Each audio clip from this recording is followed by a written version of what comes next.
and welcome to another episode of the Rouge Rugby podcast. I am Stu Hardy, joined as always by Derek Brissett. Derek, we've seen the final round of the Six Nations, a historic win for Italy against Wales. The Grand Slam has been won by France and the Triple Crown won by Ireland, as well as all the MLR action, as well as SLAR action as well. Gotta say, it's been a pretty intense weekend for rugby, don't you agree? Okay, let's be honest. How are you feeling about that Wales loss? I'm fine. Yeah, man. That's obviously a historic result for Italy. That was great. Great to see. Yeah, so obviously a huge try at the death for Italy. So I mean, pretty exciting game, and nice to see them pick up their first Six Nation W in was it 36 games? Yeah, like 7 years or something. And all a long time coming. Yeah, it was. So fascinating. So it's good for them, man. I think everyone's just kind of happy that they finally got a win. They kind of deserve one at this point. Yeah, and congratulations, obviously, got France finally getting the Grand Slam. They've looked like the team to beat for probably pretty much since their exit from the 2019 Rugby World Cup. And now they've finally been able to just piece everything together instead of, conceding games against Scotland or England. They've finally been able to do it. And of course, it went under the radar by Ireland, having beaten Wales, Scotland and England were able to claim the Triple Crown as well. So, trophies all around. The only thing that matters from the Six Nations is that France went undefeated and looks amazing, and Italy beat Wales. That's all anyone's going to remember from this. Apparently, the French team have already lost the Six Nations trophy in the Seine River. So good party. That's a good sign. That's good. Yeah. That was I think the one of the old school 1920s Ottawa Senators team did that. They lost the cup in the Rideau Canal and had to go fishing for it the next night. They did find it though, so yeah, that's the thing. That's just the sign of a good night out after. I suppose so. But yeah. Honestly, if your trophy isn't lost or damaged, you didn't party hard enough for winning a major sporting championship.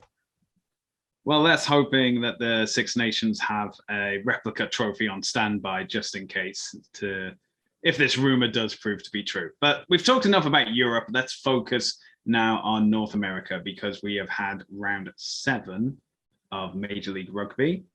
And let's start off with we always start off with the Arrows game, but it's also the first game of a round as well, held at the comfortable time of 4:30 p.m. And it was hosted by the Utah Warriors.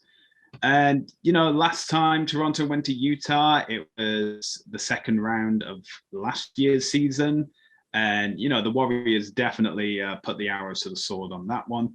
This time around, the Arrows were the first to score, getting that try and conversion before Utah were able to fight back and get a penalty. And then great intercept.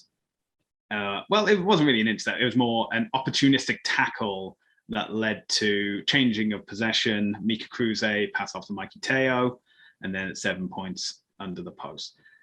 Then you have the second half, and things start turning around. Brock Webster, fantastic performance through the entire game, but obviously getting another try, making him the top try scorer of the Arrows season so far. And then the tries just coming in, and then 7 minutes later you have Robinson Bartlett scoring his first try on after coming into the squad from being released from the injury list.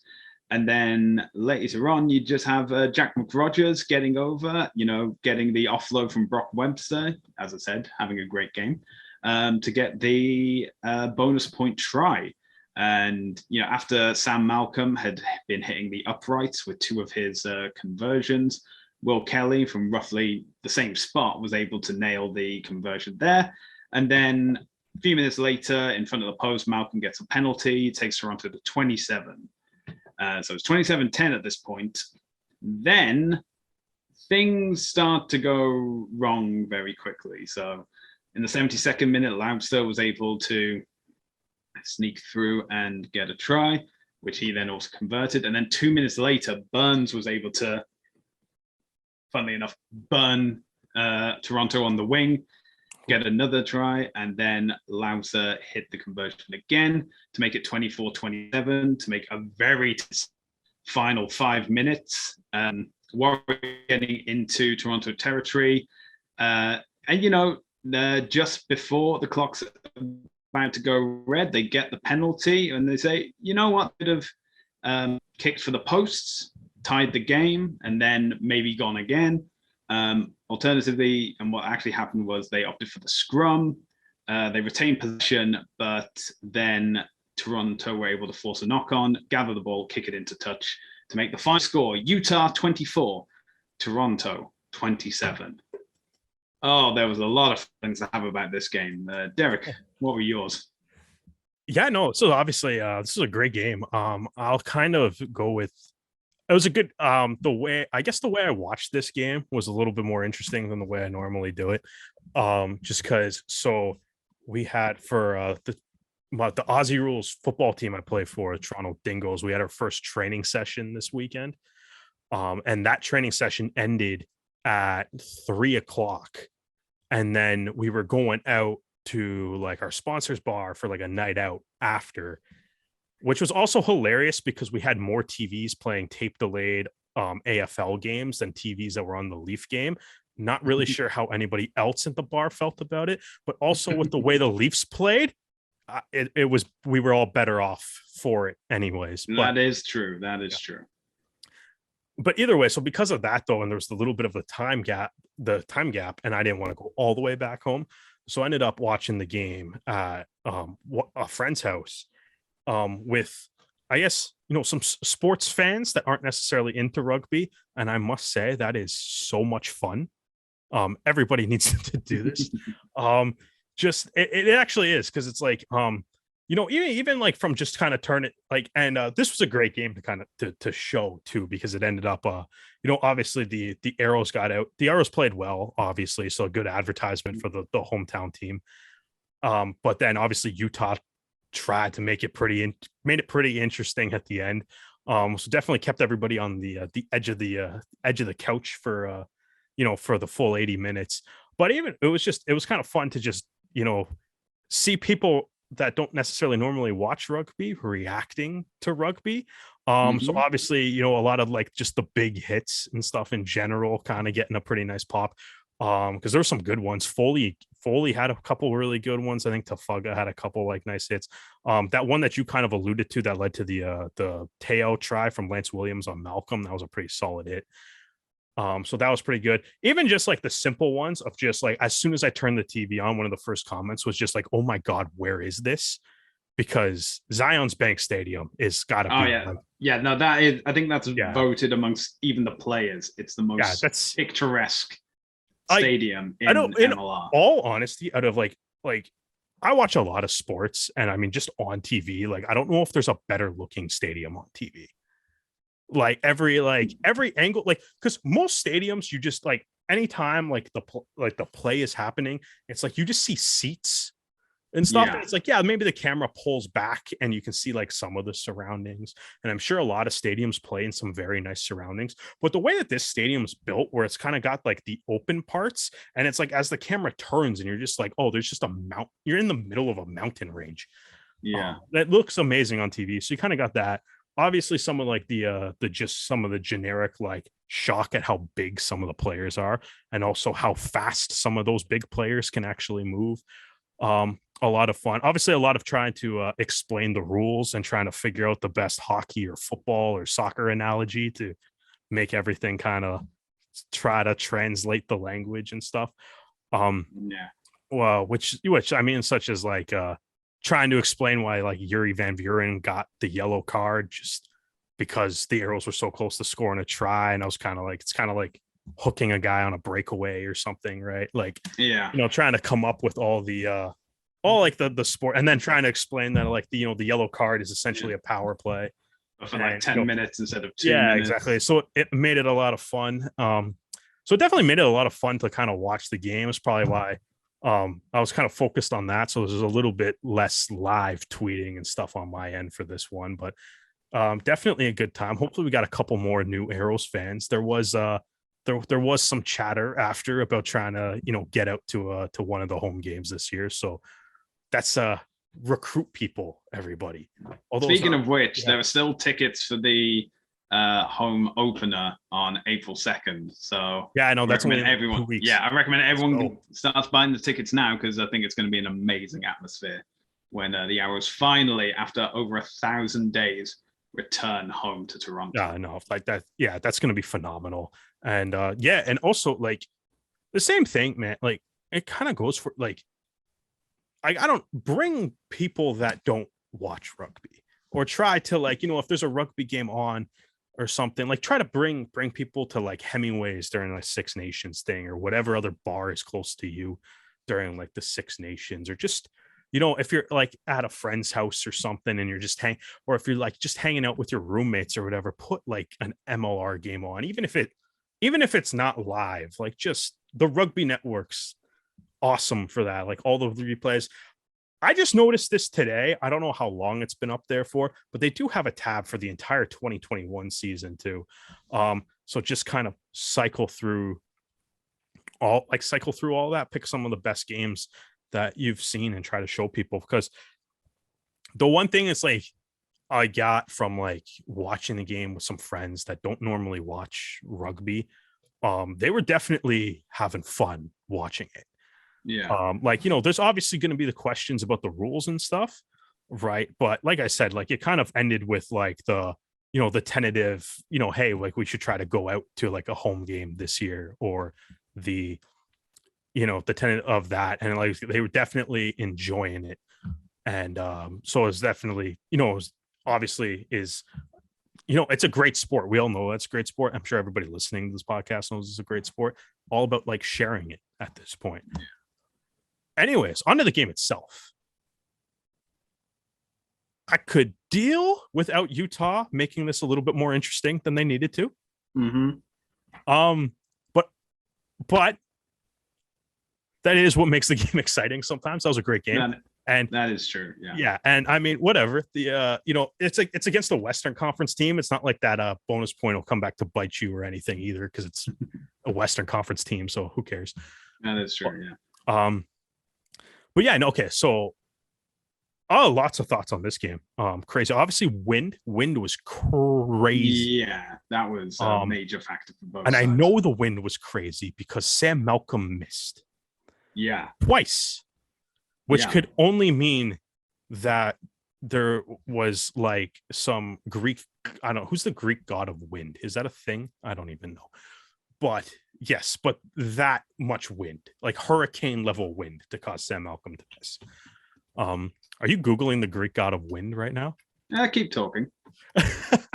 So obviously like Sam Malcolm kind of missed. So obviously like we saw like the tactical kicking in this game from Malcolm, from Webster, from from Saunders too on Utah, and from Brody. Anybody that was attempting like some tactical kicks, whether they box kicks, clearance kicks, whatever, kind of struggled sometimes. Like there was some where it's like, you wanted to make sure the kick got to like the touch line, for example. So you sacrifice distance down the pitch just to make sure it got there, because the ball's getting hung up a lot. And even some of like the line out throws were kind of going a little astray on both sides too.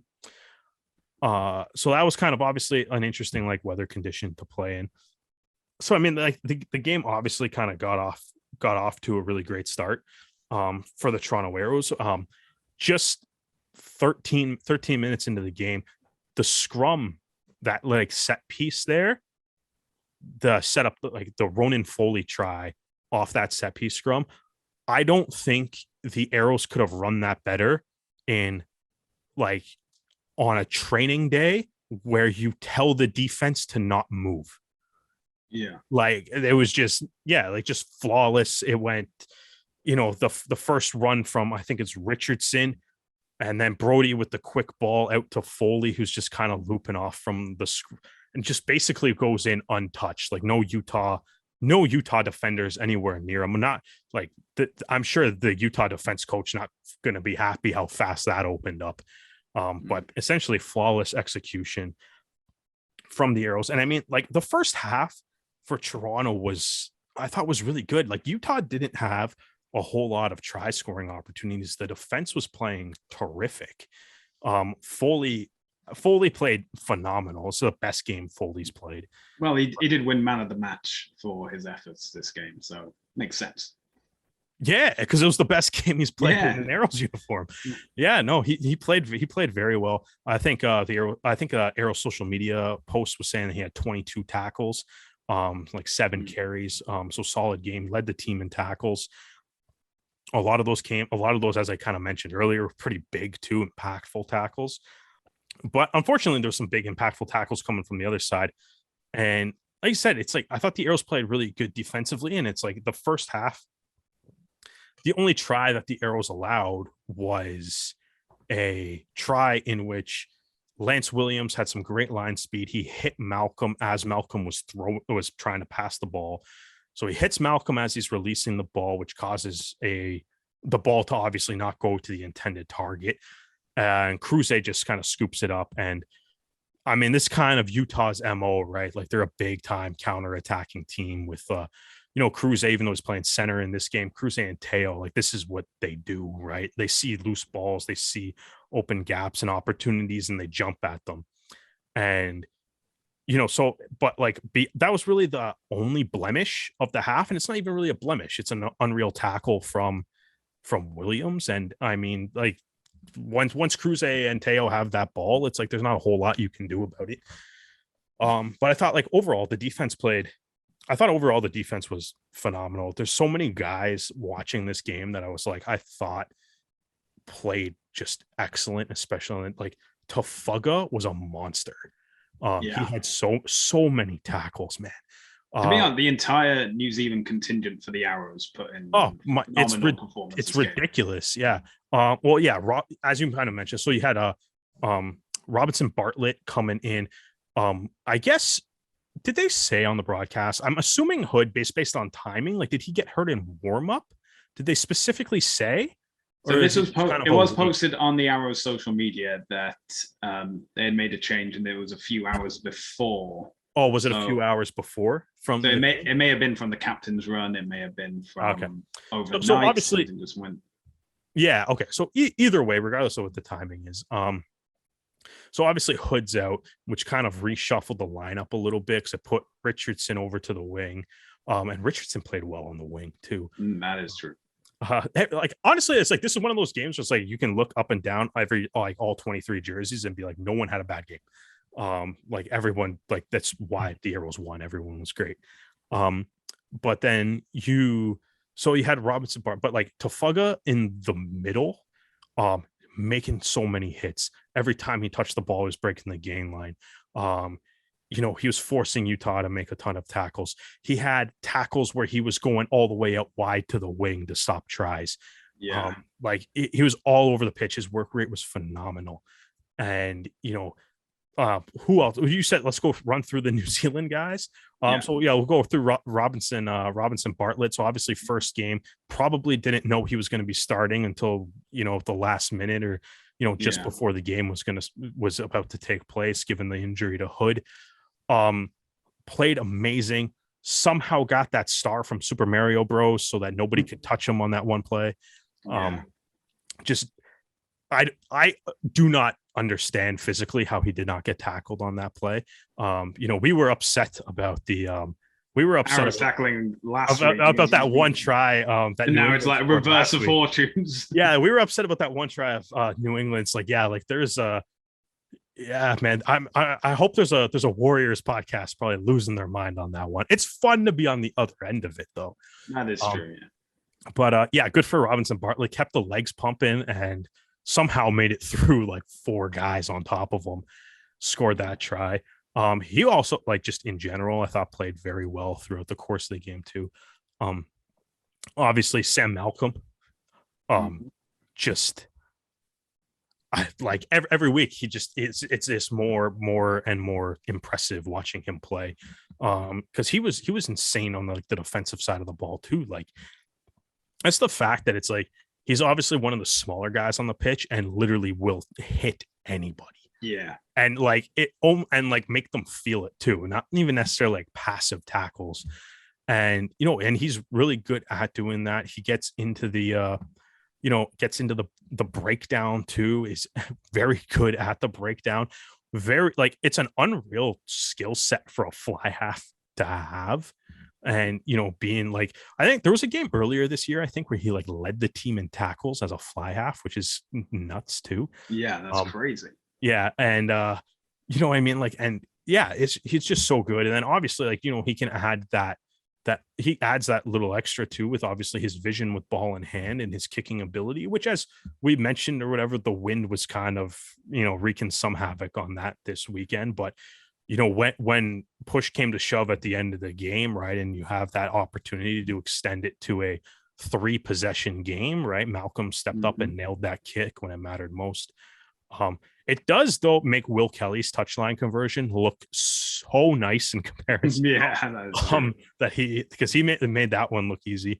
I don't know, man. Who else do we want to run through? We had James O'Neill get some breakdown steals. I was going to say the final New Zealander that you didn't met, Isaac Salmon. Isaac Salmon, thank you. Oh yeah. He was fantastic. He seemed to be like the movements of a back, because he seemed to be everywhere where you needed a tackle. He was phenomenal. His offload to Webster. Yeah, like that was so good. His offload, to score that try. Webster too, returning the favor to the offload to McRogers after, which was also really nice. Salmon, I agree with you 100% on Salmon. He was, I think, probably Salmon's best game of the year. Safe to say. Would you agree? Hang on, best game of the year so far. Well, I don't have a crystal ball. Like, I'm not picturing. It's like it's his best game of the year, but let's wait until game 14. Yeah, no, as in let's wait until all these guys come back to Toronto and they've got home field advantage, and then everyone's eating the flashing stars from Super Mario. And yeah, there we go. I was gonna say, is that something we should talk about? Should we talk about how Super Mario? Super Mario. We can talk about Super Mario. You want to talk about Super Mario? We can. No, let's talk about what you were actually going to mention. We can talk about Super Mario. Is there a new game coming out? New Nintendo? Hang on. What were you actually going to talk about? All right. So, I feel like last week, kind of thinking back on some of the stuff we said, probably way too early to be all like, I guess, say your Welsh pessimism to kind of show through. Obviously, some elements of the game we didn't like, but it's like, I think we should probably get back to more details of what happened in this game. But just because you kind of mentioned like kind of the future, like wait till these guys get home. And I've been kind of thinking about that. And I think like you're absolutely right. Cause it's like, as far as we know right now, the Toronto Arrows in Toronto is, based on the data that we have at the moment, is almost unbeatable. Yes. Right. They went 7-0. They're 7-1 in Toronto, including 7 in a row. Yeah. Right. So, like, I think that's something that, kind of looking at it right now, I know they kind of burned a technical home game, losing to LA and BC, but they're still going to have 7 home games left. And right now they're technically 3-2 on the road. So right now they are, they're above 500 on the road, playing on the road. So they're sitting at 500. They're above 500 on the road. Technically, they have 1 technical home loss. Yeah. But I think like that is kind of part of, kind of looking back at this season so far. And it's like, they've had minimum 9 guys on injury list every week. 8, 9, 10 guys every single week. Right. Obviously there's a couple of really big ones, such as the Andrew Ferguson injury, which is going to keep him out for the whole year, but everybody else seems to be slowly working their way back. Going from month to month to week to week, day to day. Yeah, we got Denon Robinson Bartlett back this time. But I think in general, though, like looking at this team, looking at the standings, looking at it, right now. And, earlier in the before the season, we were like, these guys are going to be like a top 2 team in the Eastern Conference. Mm-hmm. Right. And I think that despite the fact that there's 3 5-1 teams in the East, taking a minute to not just emotionally react to the fact that they lost, or to not just emotionally react to the fact that there was a missed tackle or something else that you didn't like in the game that resulted in a loss. You look at what made the playoffs last year as far as a record goes, and you pull up the 2021 standings in a season where only 2 teams from each conference were able to make the playoffs, right? 10-6 got into the playoffs, right? So it's like, if you even go 500 on the road, right? And then you can run the table at home on those 7 games again. If that happens again, like, they're in the playoffs. Yeah. Right. And it's one of those things where it's like, I think you have such a, like, to me, I look at NOLA, right? Who is, where's NOLA in the standings? Right. They are 5th in the standings. So NOLA's 5th at 2-4, right? But you kind of look at their 2-4, right? And it's like 3 of their losses are at home. All right. 4 of their losses are at home. Yeah, the loss this week was at home. At home again, right?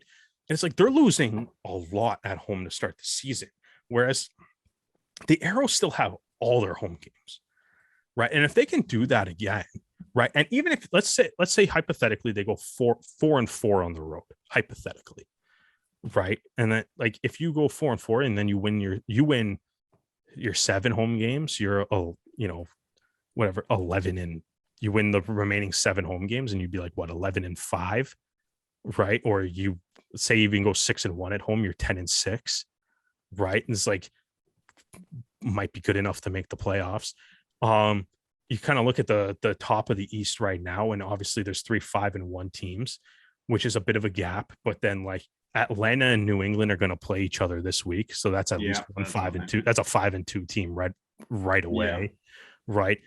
Toronto plays New York this week. You win that game, you can turn that into 2 5-2 teams when you're sitting at 4-3, right? So the other thing with it, as we've mentioned, they have all their home games still to be played. 7 of their home games. Yeah. All the games that they're actually playing in Toronto still to be played. Yeah. And they've been doing this with like half their team. Yeah. Especially the backs. Of course. Like the backs has just been like makeshift combination. So I think the Arrows, like, ultimately, man, like, I feel like they're in pretty good shape. Yeah. Right now, despite, I know, like, in 2020, we were all fired up about the 4-1 start, and then we were running over teams. Yeah. And they're maybe not running over teams right now. But, like, they're playing pretty good. They're playing pretty good rugby. They could probably still step their game up and bring it up another notch, but, like, it's, there's a lot to kind of build on and be excited here. Okay, so that being said, back to the actual, unless you have a thought on that. Well, this is something to keep in mind to all our listeners and viewers, is that after this game in round 8, which will be at Hoboken, JFK Stadium with New York, after that, Toronto only have 2 more away fixtures. 2 more, yeah. That'll be April 23rd in Houston and May 28th at Silverbacks Park in Atlanta. So that's 3 games at home, 1 away, 3 games at home, 1 away, and then another game at home. And 3 of those fixtures at home are against teams that have yet to win a game in MLR. So that's 2 games against Old Glory DC and 1 game against the Giants. Yeah, that's a big one too, man. Poor Old Glory, man. They still don't have a table point. Oh my. Like, poor guy. Like, that's just. And we're not gonna show them any mercy either. If you haven't got a point by April 9th, don't expect another one to come by. Don't expect a point after. Yeah, well, that's the thing though too. It's like, I mean, I guess bounce of the schedule, they got 3 games against Old Glory DC. So no disrespect to Old Glory DC, but you got to take advantage of that. Yeah. Right. I think though, like back at the game, I thought anybody else impress you? Because I feel like we need to talk about Mike Sheppard a little bit. I actually want to quickly touch upon the Warriors as well. I Sure. think I've said it before and I'll say it again. Cruze's trade from LA to Utah is the best thing that ever happened to his career, so that he can team up in the backs with Mikey Te'o, as was proven for Utah's first try of the game, because it was the big hit by Lance Williams. Mika Cruze ended up with it, offloaded to Mikey Te'o, straight under the post, easy 7-pointer, no problem. Connor Burns had a fantastic game after he came on in the 51st minute. Louser was pretty good. Neil Saunders was as irritating as a scrum half can ever be, which is incredibly irritating. But it's fine when it's fine when our scrum half does it. It's annoying when the opposition scrum half does it.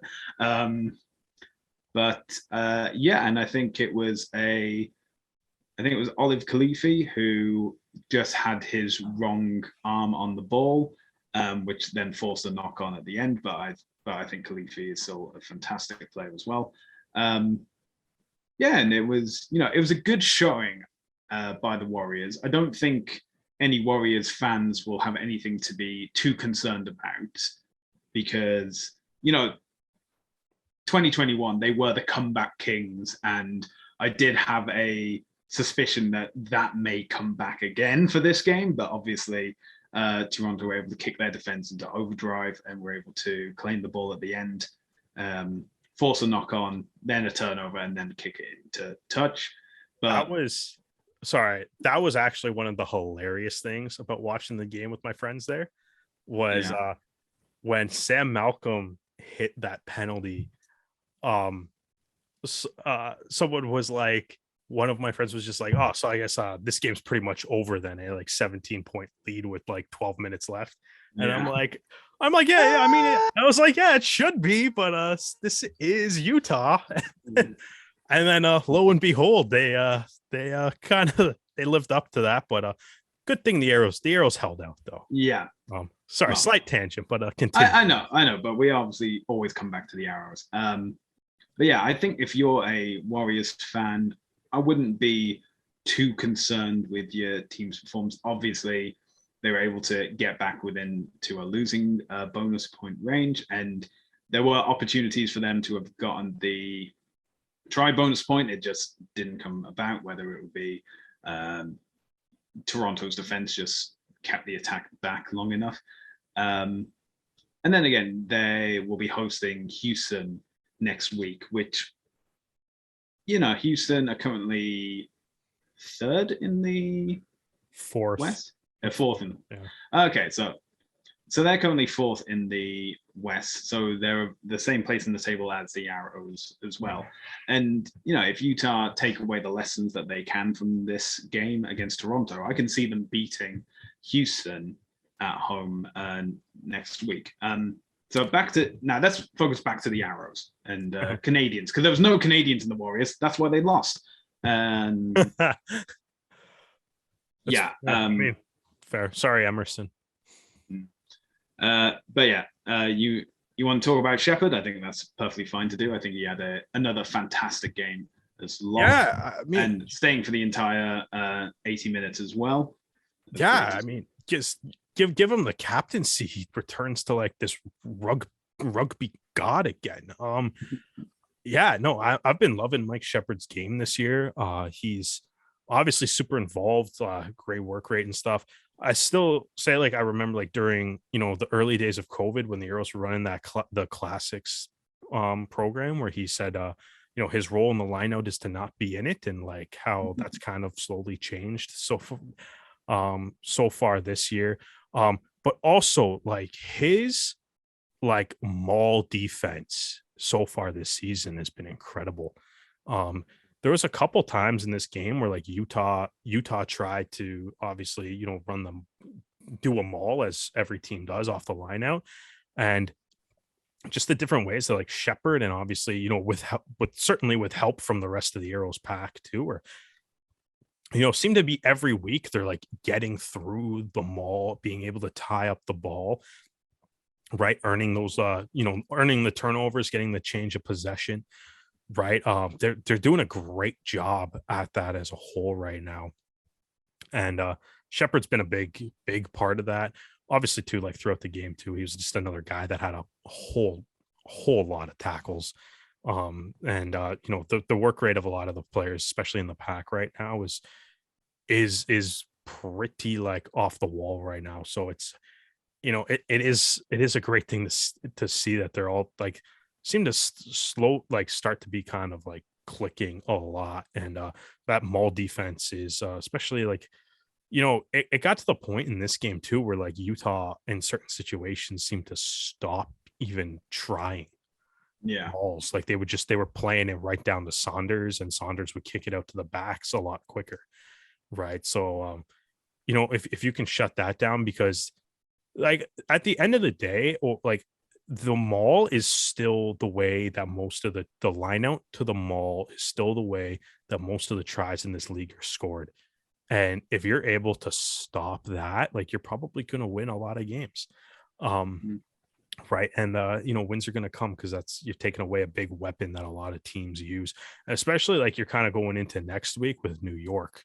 And I mean, like that's obviously they scored some flashy tries through the backs and stuff this year, but that's still kind of with who they have in their pack, that's still kind of their bread and butter a little bit, right? So Mm.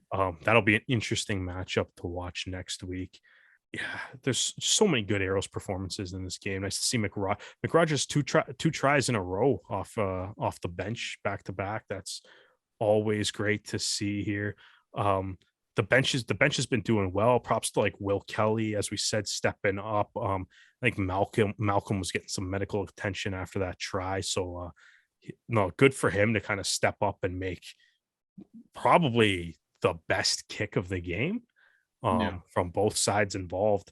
And I mean, ends up being, given what happened at the end of the game, ends up being absolutely massive, Mm. considering the Arrows gave up a penalty for being offside and in front of the post, but Utah elected to go for a scrum and try to win the game as opposed to kicking for points. And if Kelly doesn't hit that touchline conversion, right, then that a kick from that area potentially wins the game. So I mean, that was a huge kick from Will Kelly, as we said, given the wind, right. And I think some fans online and stuff have been kind of hard on him this year. So great to see him come out and do something super clutch for this team. That Yeah, was a big play from absolutely. him. So and so yeah, that was a big play for him. And oh man, just I feel like this is one of those games where I'm just kind of like everybody played really well. Obviously, the attack structure, was working. As we mentioned, the Foley try was like just textbook perfect. I thought, obviously, kind of going down the wing, the forwards getting involved even to and the way they're able to kind of work through phases, spread the ball wide on like the Webster try and stuff was great too. Just Tafuga had so many runs that just kind of felt like they opened up more opportunities. One of the Warriors players that you didn't mention that I thought played really well was Whiting, Oh who yeah. Calvin Whiting, who led the Warriors in tackles in this game. And a big reason why was because he played opposite of Tafuga. Yeah. And he had to do his job. And quite frankly, he did a pretty good job of it too. Yeah. Made a lot of tackles, but like the way like Tafuga ran the ball in this game just I think opened up a lot of opportunities and stuff. Ross Brody, I think, is is becoming a great scrum half in this league. He's able to get like quick ball out a lot, and he's good like tactically kicking as well. So it's been nice to see. Like there's just this is one of those games. Like I know I don't really have any like there was nothing in this game that I'm sure the Arrows coaches will probably look at it and dissect it and maybe find a thing or two that they didn't like. But I think from my point of view or whatever, like there was just so many things that kind of went right. It was nice to see the work rate coming in. The tackling was excellent. The scrum was earning penalties. Salmon, as you mentioned, Salmon, amazing game. I'm trying to think, have we mentioned every player on this team at some point? Cellini played great too. Who haven't we? I think that's like a point to be made, is that not only did every player play a great game, but the team as a whole played. It was a good team game. Very fluid, very communicative, able to get things going. And even up until, I'd say, with the exception of those 2 tries, that was the only like gap in the defense that you can really say like that needs to be addressed, because then that was only for, and annoyingly that was in quick succession, which is why you highlight it. Those tries, though, I also think are like were very, I guess how to say it really, but they were very Utah tries. That's fair, but at the same time, I feel like there were opportunities during that game in which Utah had the opportunity to score tries that Toronto were able to shut down. Well, there was that one. You mentioned Burns too. Yeah. Was it Tafuga that came all the way across and just barely hit him in the touch? Yeah, or whatever. Like was it Tafuga or was it somebody else? I'm not. Yeah, you think so too? Okay, that's why I think so. But it was like either way. Sorry to whoever it was. Great play. Just got enough on them. Yeah. To force them into touch would save that try. But like I think so that's a great play. Just game of centimeters, right? But kind of looking back at it, it's like the tries at the end were kind of just like, McKinney did a good job, I guess, of opening up that hole for Webster to go through. But like the second try is just there's the turnover, and then right, so it's like the Arrows attack is set up, and then there's the turnover, and it's just Utah's counterattack. And like when Utah smells blood or whatever, it does not take them very long. Yeah. Right. And it's that counterattack, the Arrows defense never even had a chance to reset.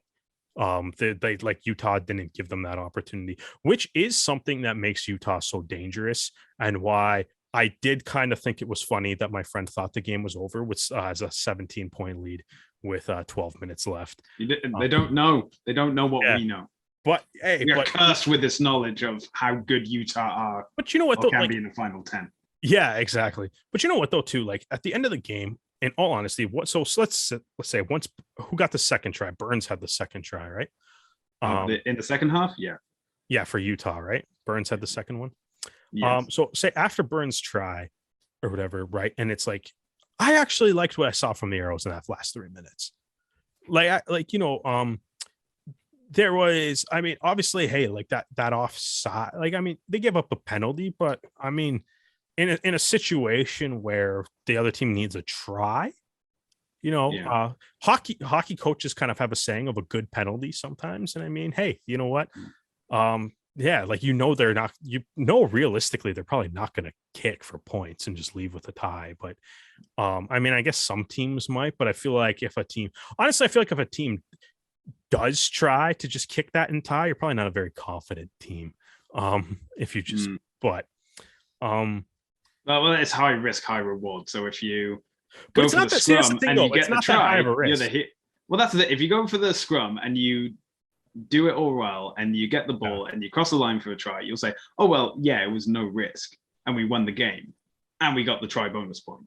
So it was fantastic. But as what happened, they still got the scrum right, and then they were forced to make a knock on, and then you're saying like, well, why didn't you go for the kick? Why didn't you tie up the game? Because then the restart would have had you collecting the ball, and then you could have gone again, and you could have won by so many. But but that's the thing. Is it it's all a game of like coulda, shoulda, woulda, and then you're just getting lost. I think here's the thing though. It's like I think with that game though. So Utah's sitting on 3 tries. So if they score a try there and win, that's 5 standing points.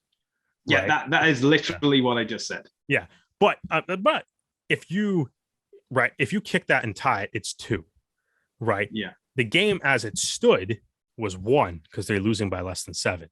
So what you're really doing in that situation is you're only giving up 1 point in the standings for a chance at getting 5. Yes, like that's all you do. Like it's actually, but that's the thing is like because that wasn't the scrum wasn't in the 80th minute, was it? No, it was like the 78th or something. 78th. Yeah, so you get the penalty. You have Lobster go up, kick between the posts. You have time for the restart. Yeah, but the Arrows get the pick. But the Arrows can just walk that up too, right? Like they can. Yeah, but they still have to kick it. Yeah, you kick it way down in the end. You gotta make them go 100 meters for a try after. Yeah, but if you can go 100 meters for a try, then no. and that's the thing we've been talking about, like bonus points are going to mean something at the end of the season. Is that maybe if it's 1 point is the difference, and you instead went for that 2 points instead of getting the 1, that's the thing. But anyway, this wasn't the only MLR. You play to win, right? You don't play to tie games. You play to win. Yeah, but that's why you go. Man, you play to win the game. But that's the thing. That's what I mean. As in, if you get the penalty and you go again, then you go for the win. I'm not even sure if you would have had time to do it though. It's going to be a long march back up the field. Yeah. Either way, let's focus on that. It's a Arrows victory. Arrows get the 5 points. I was going to say that's what matters. I was going to say I did like the Arrows defense in like that last 3 minutes though. Yeah, good defensive stand, and they got another breakdown steal. They had a handful of those between O'Neal, Shepard, and a couple other guys that were making their presence felt at the breakdown. I feel like, as we're sitting here, I feel like Lucas Rumball, not a guy that we've talked about a whole lot on this podcast. So far this episode, I think it's just another solid game from him, and I mean, like, consistent. Consistent, and it's just, I guess it's I don't know, maybe it's a good thing that it's like a whole bunch of other guys that maybe shined on this, but like, yeah, that's not to say like I think like Rumble like didn't play poorly or anything. That's definitely not what I'm getting at. But it's like, good team win, and like certain guys are really, certain guys really stuck out. I think even in like the first like couple minutes too, like James O'Neal had like 2 turnovers. Yeah. Or whatever. It's like the 7 jersey is magic for the Arrows. Yeah. That's just like it's got the 7 jersey has like a ball magnet or something in it, I think. But yeah, no, great game from the Arrows. Looking forward to seeing it next week in New York. And I mean, that's a huge game, I think, early in the season too, right? Like we kind of said that. We say early in the season, it's round 8 of 18. Round 8. We're nearly at the halfway stage. Almost halfway point. Yeah, it's true. Let's just say it's going to be the 7th. It's the 7th game. Okay, yeah, I guess it's close to half. Yeah. But it's like, that's going to be a big game, right? The first game against New York, obviously you got to like I said, and it's like that could have a huge impact on the standings. If the Arrows win, right, they'll be 4-3 behind, a whole bunch of like 5 and potentially behind at least 2, hopefully at least 2 5-2 teams, right? So it might take 2 rounds to get it done, but you look at the Arrows like next 2 weeks, right? You got Rugby New York, Rugby ATL. Yeah. Right. So it's like Rugby ATL at home too. Yeah. Proper home. Can we take the Fire and Ice Cup back, or does that have to? No, that has to be one in Atlanta. Damn. All right. But either way, like, you know what I mean? So like you have the Arrows right now have 2 massive games against 2 of the teams above them in the standings. Right. So, big opportunity for the club coming up. If they play like they did against Utah, hopefully to get some bodies back, right? But if they play like they did against Utah, then like I think I think we're going to be in some pretty good shape. I think like one thing is like, I don't know, like this game I think is positive for a lot of reasons, and not just the way the Arrows played, but I think it's it's a good sign for like the ultimate outlook on the season. As you said, it's like we're kind of I guess the home game against Atlanta, I guess that's going to be like the proper, like that's the halfway mark of the season. That'd be round 9. Round 9, the eighth game of the season. Yeah, so that's the proper halfway mark. So we're kind of encroaching on it. And I mean, I think after that game, we'll probably after that ATL game, we'll probably have a real good indication on where everybody sits and what's going to be needed to be done in the second half of the season to make the playoffs, right? And well, right. So okay. Well, it wasn't just the Arrows and Utah playing this weekend. We're going to blast through. That was the most important one. It was, and it was first. That's why we spent so long talking about it. Now we have to blast through the other games that happened this season. And first up, we have a bit of silverware happening on the West Coast. It was Los Angeles versus San Diego for the Cali Cup at the Coliseum. And I know we both picked San Diego coming into this game, but there's got to be some magic in the Coliseum that just helps LA all the time, because they just blew it away from pretty much the first quarter. Will Chambers getting a try in the 15th minute, IE getting one 2 minutes before halftime, Hanko Gumshes getting one just at the start of the second half, and then Fepulai getting one 8 minutes before the end to get the try bonus point. But it wasn't all LA, it was San Diego as well. And who else but Canadian winger Kanaya Lloyd getting a try on the hour mark, 60 minutes. Peterson getting the conversion as well as 2 penalties as well. And then 2 minutes later, Tian Lute gets a yellow card. So that sums up San Diego for you. The final score, LA 26, San Diego 13. What did you make of Lloyd's try? I loved it. I loved after he got the ball and he had that break and he I can't remember which teammate it was. I think it was like, Moriani, Lutz. I can't remember who it was. And it's kind of a 2-on-1 thing. And he just kind of looks over to him and it was just like, nah, I'm keeping this. And then kept going. So that was a nice try, man. Nice to see him, I mean, kind of a bit of a long road back to MLR for him after the Toronto Arrows season, where he didn't get into as many games as he maybe would have liked, but in 2019, and then wasn't on the squad in 2020 or 2021, and he was away with the sevens, kind of the sevens of that point. And he's started a couple of games now, and obviously, that was a great try. You can kind of see the emotion on his face for that. I do love that. I do love the slight selfish play there. But hey, no one's going to complain when it works. So, good for him, man. And also on the other side of the ball, I mean, got to shout out Oren IE getting his try, oldest player to score a try in MLR history now. So. All he needs to do now is get like a drop goal or something, and he'll have the full house of being the oldest player to score. Well, it's interesting too because they got Burton back, and then they put him at center, right? That was a strange call that I found. Yeah, but, I mean, it worked out well. If it works, it works. So can't really. Well, that's the thing. Is just like I feel like IE through these games hasn't been playing poorly.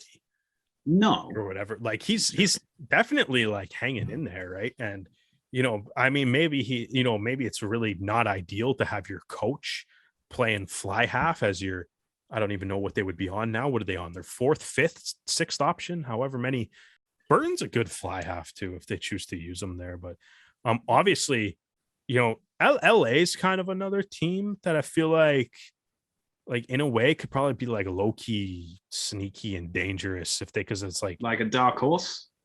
I wouldn't I'm not going to call the defending champions a dark horse, but I mean it's well they like the Arrows have been severely handicapped through like there's a lot of injuries there, and I think they have a decent chunk of home games to go in the second half of their season. I think this is their 3rd or 4th at this point, so like I'm not 100% sure what the Giltini schedule looks like, but if they get, so I mean, they still don't have DTH yet. They still don't have Giddo yet.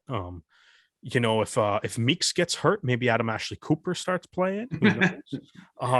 We could. Who else do they have? If Tom Brady can come back to NFL, then Adam Ashley Cooper can come back to MLR. I was gonna say, can Corbacero come into the front row? Like, I think that may be a stretch too far. oh, Or man, not. that would Or be, not. We never know what's going to happen in MLR. I was gonna say that We're would not be. soothsayers. Well, Yeah. you know what? Keep watching and you'll find out. Okay, the next game up was down in Texas with another Gilchrist-owned team. It was the Austin Gilgronis and the New England Free Jacks. Again, talking about teams that are like coming straight off the blocks. New England get a try from Dougie Fife within the first 10 minutes. Marco Keefe scores for Austin. And then Balakana scores just before halftime for New England. And then New England stretch their lead. Austin get up to 17 points. New England then stretch their lead again. And then with about, was it like 3 minutes or left to go? Yes, there's a bit of controversy of Austin believed that they had scored a try, which had brought them to 22 points with a conversion still to come. However, the referee and TMO ruled that Peterson was offside at the ruck before picking the ball up, which is a bit of a stretch because you could say that no New England player was involved, so it wasn't technically a ruck. However, if it was declared a ruck by the referee, then Peterson not only was offside when picking up the ball, but was offside in the ruck as well. So I am so happy that I didn't show my friends this game, so I didn't have to explain that rule. I was just like, yeah. It's interesting. I mean, I think it kind of reminds me, it really reminded me of that James O'Neill try that got called back against DC. Yeah. And whilst Cole Keith's exact carbon copy was and like Cole Keith was able fine to do it. Yeah, exactly. That's fascinating. Who knows? But yeah, I feel like O'Neill's try probably should have counted. I feel like this one maybe should have counted, but you're saying it maybe shouldn't have. And that's if the referee called it as a ruck, that's the part. Becomes a ruck. That's the part of the debate, and right? that ends the debate right there. Yeah.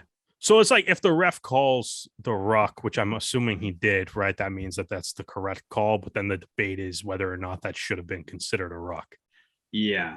Well, the thing is that a player got tackled, and then 2 Austin players formed their half of the ruck over it. But you still need another team.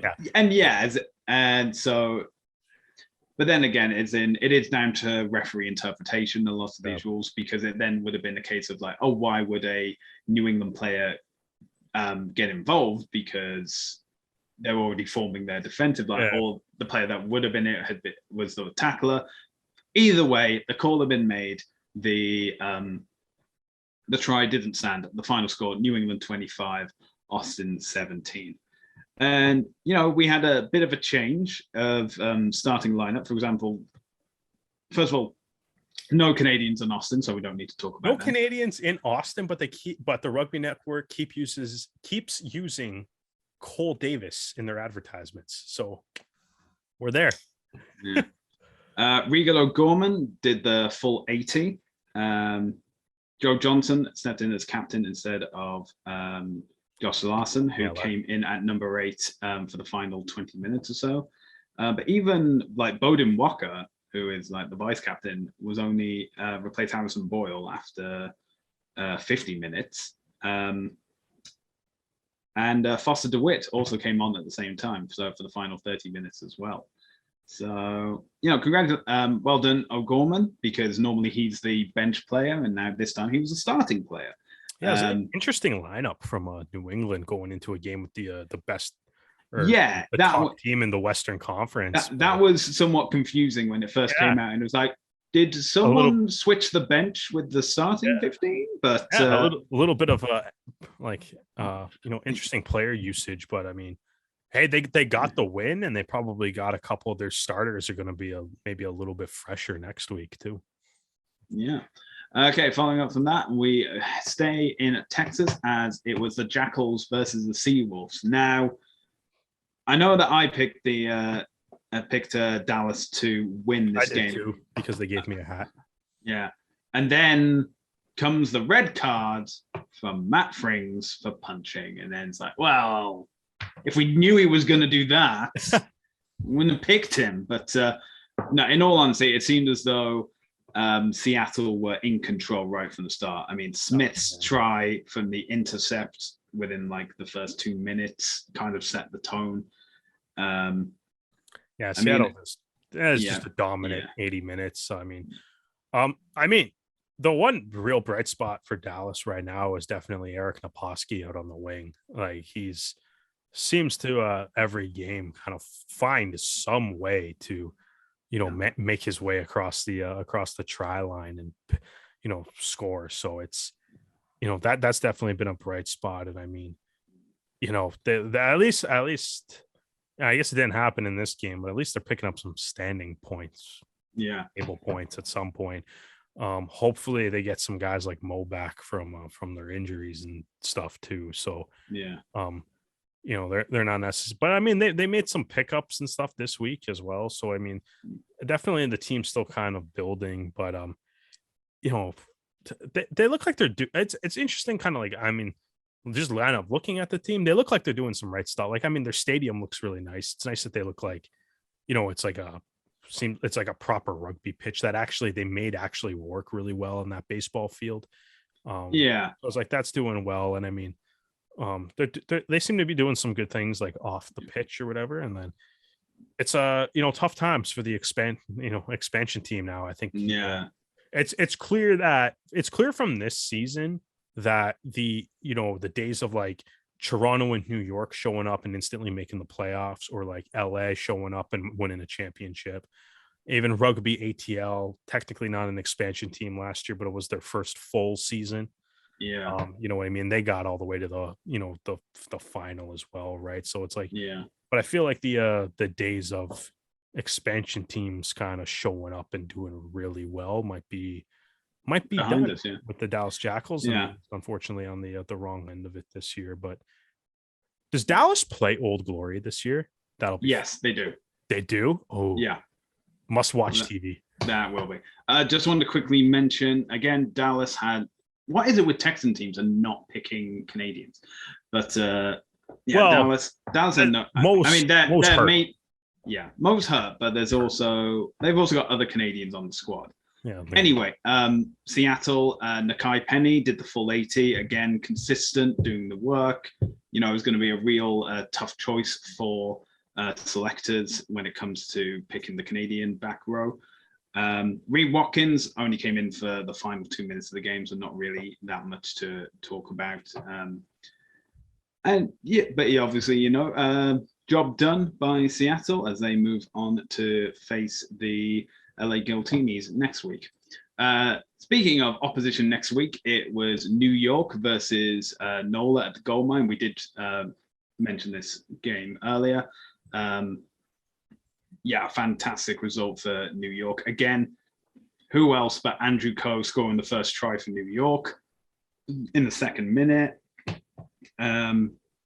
Another try by Tuiloma in the 15th minute, and then Emery in the 34th minute. NOLA did get a penalty try, and Captain Nate Brakely did get a yellow card at the 18th minute as a result. So, there are some cracks in New York that can be capitalized, as NOLA clearly proved. But even then, of their 3 tries scored in the second half, New York scored first by Tucker to give them the try bonus point.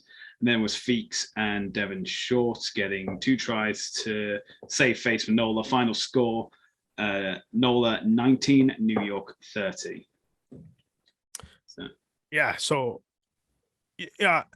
Obviously, Koha again had a really good game. He's obviously scored that try 90 seconds in. He had a nice little interception later on too. The last game of the week is Rugby ATL versus Old Glory DC, in which Rugby ATL looked like the best team in the Eastern Conference, playing Old Glory DC, the worst team in the Eastern Conference. And the game basically went about how you would picture that. So back to the most important question that should be on all of our minds right now. Who has more tries next week, Coe or Webster?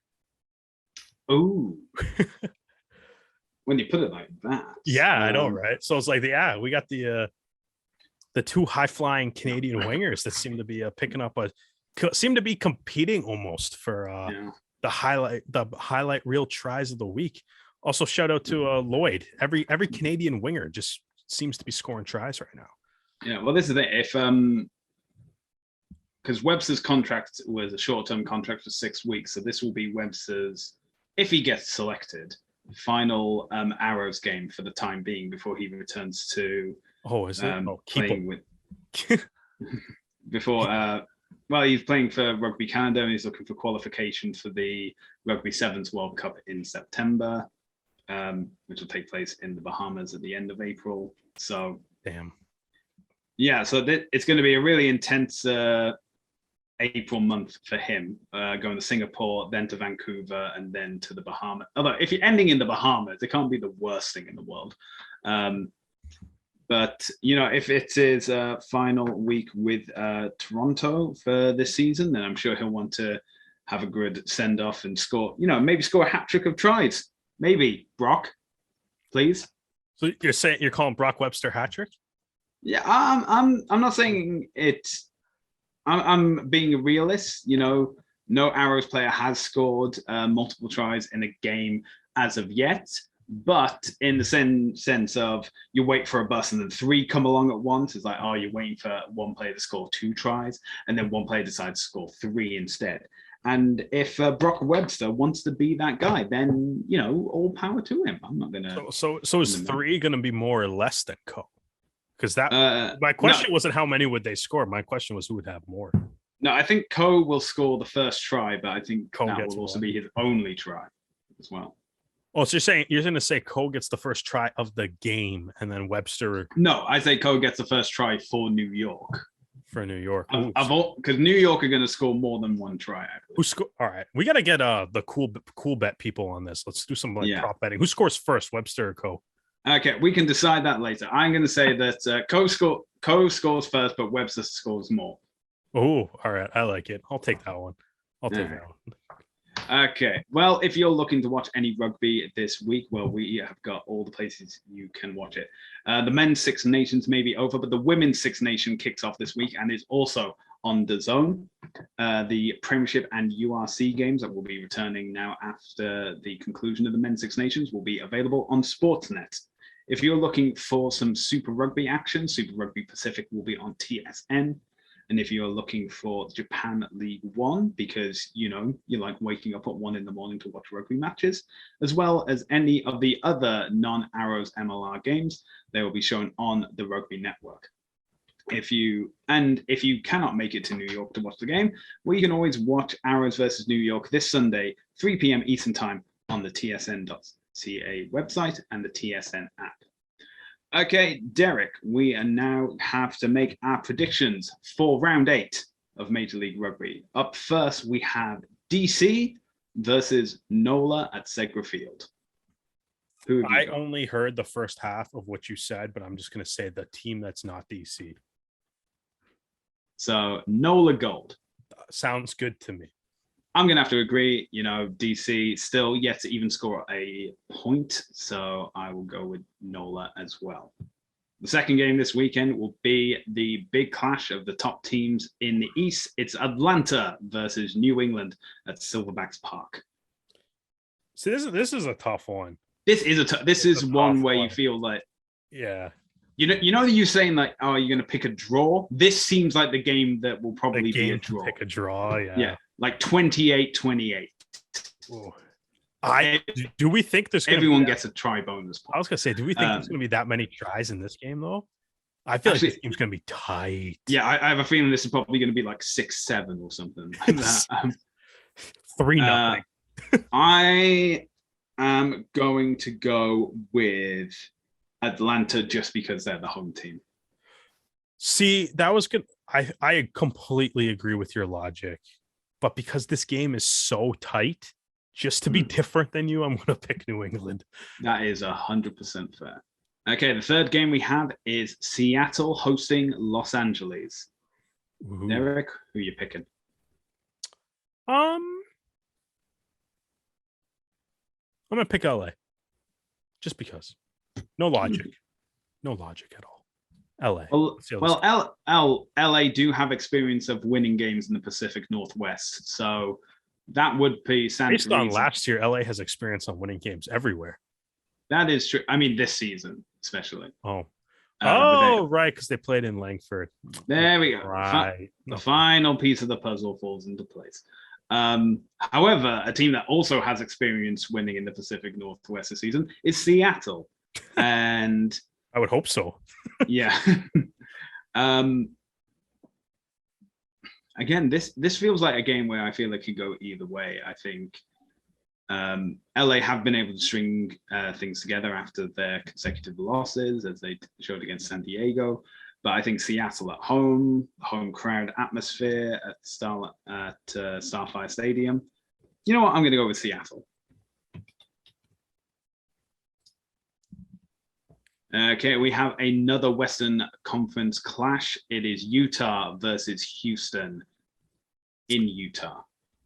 Is Lasike back? We don't know, man. Come on. We know we do this without looking at any of the team lists. I know. They said late March, though, and I'm thinking this is the last late March game that you can play, right? So that stands to reason that he should be in it. Yeah, I'll go. Paul Lasike will win this game if he plays. So I guess I'm going to pick Utah. I'm going to agree with you. I think I think Utah, especially, like I said, as long as they learn the mistakes they made from the Toronto game, I think they'll be able to string it together and get the win over Houston. I mean, I was gonna say, like, what would you do? Like, if you go like Saunders, like McEnany's been playing well, and then you could go like, I guess Whiting, Lasike in the middle, Cruz, Te'o, and Lobster, like in on the back three there. That could probably work. Yeah, that's scary, man. That could be good. That'll be. I hope we see something like that. I hope he's back in the league soon, man. It feels like it feels like it's been like months since he announced that he was coming over. Yeah. Okay, at least on LA, Joe Tuifedi. At least Joe Tuifedi like announced, like signed and then immediately then played. Yeah, that was great. All right. Anyway, final game we have of the week. I believe it's the only Sunday fixture. Is New York versus Toronto. Derek, do I even need to ask? Oh, we're picking Toronto. Of course we're picking Toronto. Yeah, exactly. We're picking Toronto. I think I'll agree with you. Let's say Webster has more tries than Co, but I'll even go with that. Webster's gonna have more tries than Co. We'll add that one into the mix too. Yes, add it on. We'll call it like a bonus thing. We did the bonus last week. I was a lot closer with my Atlanta plus 12. Yeah. Do the bonus. It finally in plus 14, 15? Yeah, plus 14. They won by 14. Yeah, so I was pretty close with my plus 12. So why not? We'll just say that. Oh, Stu, I see what you're writing there. You're calling Webster hat trick. Yeah, because if Webster wants to score a hat trick, this is the game to do so. Yeah, I was gonna say this is one of those games where it's like, if Bowden Walker can score a hat trick in Hoboken, then so can Brock Webster. Yeah, I'm excited for this one, man. I think New York and Toronto will always play some really entertaining matches. They always seem to, they always seem to kind of come right down to the wire. And I don't know that game against New York last year in New Jersey when they played in New Jersey, where it was like 53. Oh, right. But that's the exception. Yeah, well, if that happens, Webster's definitely having more tries than Cole. If that happens, actually, if that happens, James O'Neill probably has more tries than Cole in this game. They put up that kind of performance again. All right, man. You know what? Good. That's a good shout, though. That's one of the best games the Arrows have probably played. That did not go down to the wire. No, but I thoroughly enjoyed that. So I do enjoy I seem to enjoy Arrows New York games. Well, those are our picks, but if you're looking for the Toonies picks, you can find that on our new TikTok channel at the Rouge Rugby. In fact, if you want to follow us on any social media platform, whether that be Facebook, Twitter, Instagram, or the aforementioned TikTok, you can find us there, all of them at Rouge Rugby. If you enjoyed listening to this episode of the podcast, you can listen to more either on Spotify, Anchor FM, Apple Podcasts, or you can watch us on our YouTube channel, again, all at the Rouge Rugby. And if you are watching us, you'll notice that down below our beautiful faces, we have our social media handles. But if you're listening, you obviously can't see that. So Derek, where can the fine people find you? Yeah, I'm at Brissette the Jet on every social media platform that you could possibly think of. That might not be true, but I'm going with it. Fair enough. You can find me on Twitter and Instagram at Hardman, spelled H4RDMAN. Well, Derek, thank you for joining me, and thanks to you for joining us for another episode of the Rouge Rugby podcast. We hope you can join us again next time. I'm going to laugh when Webster or Co has 0 tries next week. That is exactly what's going to happen.